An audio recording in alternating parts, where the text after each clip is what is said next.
Bashkia e qytetit të Durrësit është një ndërtesë solide e ndërtuar që në hapat e para të konstruktimit të shtetit të ri shqiptar, pas fillimit të ringritjes së qytetit nga tërmeti shkatërrues i vitit 1926. Kulla e orës së bashki, ndërkohë, u ka shërbyer qytetarëve ndër vite si një objekt funksional, i konstruktuar për të shërbyer banorëve të qytetit, po ashtu dhe udhëtarëve të shumtë që vinin në Durrës nëpërmes portit, që nga ndërtimi i kullës me 4 orët e saj, që punonin normalisht dhe masin pasqyrimin e kohës, popullsia e qytetit është rritur dhe shumëfishuar mbi 60 herë në raport me periudhën që flasim.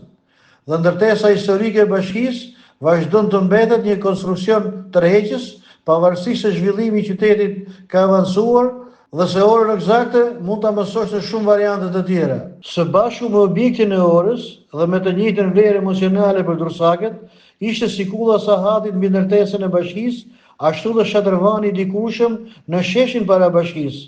Shatërvani u hoq dhe u flak nga sheshi, me gjithë protestat e shumta të qytetarëve që nuk u morën në konsideratë.